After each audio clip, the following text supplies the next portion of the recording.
శ్రీగురుభ్యో నమః. హరి ఓం.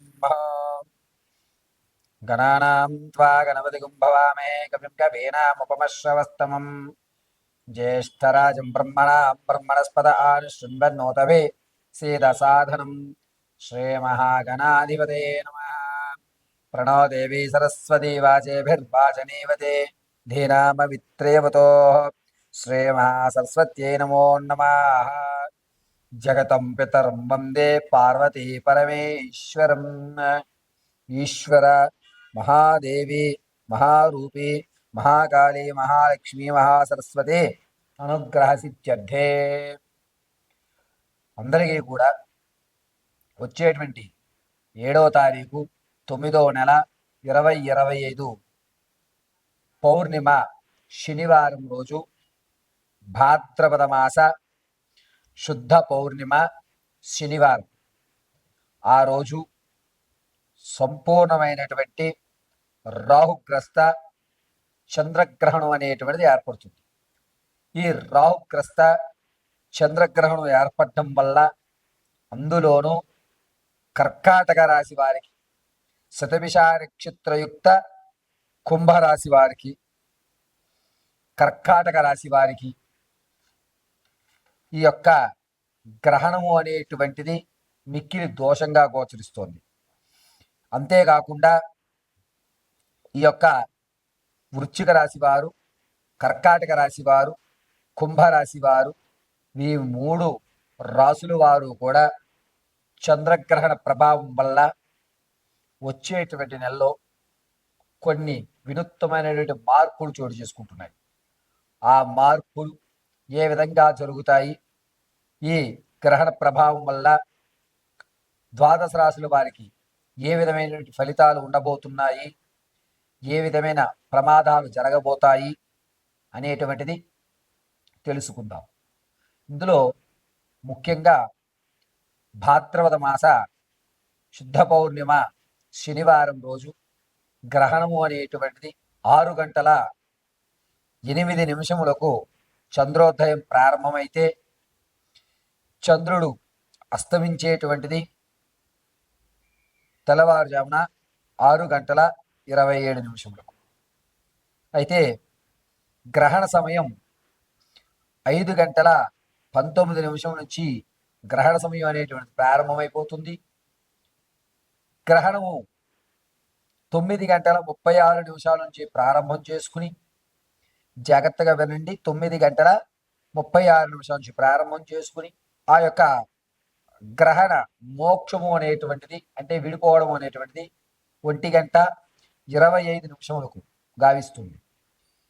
ఈ యొక్క సమయంలో చంద్రగ్రహణం సంభవించడం వల్ల అనేకమైనటువంటి మార్పులు ప్లానెట్లో జరిగి మీ జీవితంలో కొన్ని రాశుల వారికి అద్భుతాలు, మరికొన్ని రాశుల వారికి అనర్థాలు, కొంతమందికి అవకాశాలు అందిపుచ్చుకోవడానికి కావలసినటువంటి సమారాలు, మరికొంతమందికి అనుష్ఠాన పరులకి దేవత యొక్క అనుగ్రహం, పరిపూర్ణమైనటువంటి దేవతానుగ్రహము కలిగేటువంటి గోచరములు జరుగుతున్నాయి.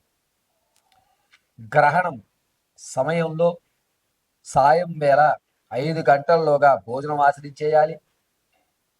ఈ గ్రహణం శనివారం రోజు శుద్ధ పౌర్ణమిలో ఏర్పడుతోంది కావున గర్భిణీ స్త్రీలు ఏ విధమైన జాగ్రత్తలు తీసుకోవాలి, అందులోనూ ముఖ్యంగా కుంభ, కర్కాటక, మీన, వృశ్చిక ఈ 4 రాశుల వారు ఈ గ్రహణ ప్రభావం వల్ల ఏ విధమైన ఇబ్బందులు పడతారు అనేటువంటి విషయం, దాంతోపాటుగా ఆర్థికంగా స్థిరపడడానికి ఈ గ్రహణం మనకి ఏ విధంగా సహాయపడుతుందా అనేటువంటి విషయాలు పరమశివుడి యొక్క అనుగ్రహంతో యథాశక్తానుసారము కూడా ఈ గ్రహణంలో మీరు చేయవలసిన పనులు, చేయకూడని పనులు, ఏ పని చేస్తే కలిసి వస్తుంది, ఏ పని చేస్తే మీరు ఇబ్బందులు పడుతున్నారు అనేటువంటి విషయాన్ని మీకు కూలంకషంగా తెలియజేయడం జరుగుతుంది.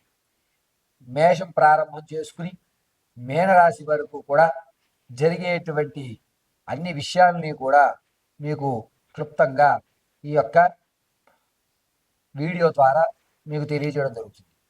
కర్కాటక రాశి. ఈ కర్కాటక రాశి వారికి రాహుగ్రస్త సంపూర్ణ చంద్రగ్రహణం అనేటువంటి భాద్రపద మాస శుద్ధ శనివారం పౌర్ణమి రోజు వస్తోంది. ఈ కర్కాటక రాశి వారికి ఈ గ్రహణం వల్ల వినూత్నమైన మార్పులు జరిగేటువంటి అవకాశం లభిస్తోంది. ఉద్యోగంలో మీ పేరు తగ్గిపోవడం, అదేవిధంగా ఇప్పటి వరకు మీరు ఏదైతే అడ్వాన్స్ ఇచ్చారో, స్థిర ఆస్తులు కొనడానికి అడ్వాన్స్లు ఏవైతే ఇచ్చారో అవి స్ట్రక్ అవ్వడం, దాంతో పాటుగా ఏదో తెలియనటువంటి ఆలోచన, ఏం ఆలోచిస్తున్నారో అర్థం కానిటువంటి ఆలోచనలకు గురవుతుంటారు. ఇలా మీ యొక్క స్థితి అనేటిది కొంచెం మారి చికాకు అనేటువంటిది సోమవారం నుంచి ప్రారంభమైపోతుంది. గ్రహణం తదుపరి సోమవారం నుంచి, శనివారం గ్రహణం, సోమవారం నుంచి మీకు చికాకులు అనేటువంటివి పెరుగుతూ ఉంటాయి. ఎవరన్నా ఏమన్నా అంటే వెంటనే కోపం రావడం, అది కోపపడవలసిన సందర్భం కాకపోయినా కోపం తెచ్చుకుని ఉధృతమైనటువంటి స్వభావానికి మీరు లోనవుతుంటారు. ఇదంతా కూడా చంద్రగ్రహ ప్రభావం వల్ల అధికమైనటువంటి మార్పులు మీ జాతకంలో గోచరిస్తూ, గురుడు రాహు మీద ఈ యొక్క ప్రభావం అధికంగా పడుతుంది. దీనివల్ల మీరు అనుకున్నటువంటి పనుల మీద కాన్సన్ట్రేషన్ చేయలేకపోవడం అనేది జరుగుతుంది. ఈ కర్కాటక రాశి వారు ఉద్యోగంలో కూడా మీ పేరుని తొక్కడం అనేది, అంటే మిమ్మల్ని ఏ స్థాయిలో అయితే చూడాలనుకుంటున్నారో వారు మీ మీద లేనిపోని చెప్పి మీ యొక్క ప్రమోషన్ ఆపేయడం, లేదా గిట్టని వాళ్ళు ఎక్కువ అవడం, శత్రువులు అనేటువంటిది అధికం అవడం అనేటువంటిది ఈ కర్కాటక రాశి వారికి గ్రహణం తర్వాత నుంచి జరుగుతూ ఉంటుంది. ఇంతకుముందు ఆరోగ్య విషయంలో మీరు కొద్దిగా అశ్రద్ధ పట్టినటువంటి విషయం ఏదైతే ఉంటుందో అది పునరుద్ధీకరణ ఆపరేషన్ వరకు వెళ్ళేటువంటి అవకాశం గ్రహణం తర్వాత మీకు కనబడుతుంటుంది. కర్కాటక రాశి వారు ఖచ్చితంగా ఈ గ్రహణంలో ఓం నమ శివాయ నమః అనేటువంటి మహా మంత్రాన్ని పఠించుకుంటూ ఉండడం, దీనివల్ల మీ యొక్క కోపాన్ని కానీ లేకపోతే మీ ఆలోచనలు కానీ అదుపు చేసుకోవడం అనేది లభిస్తుంది.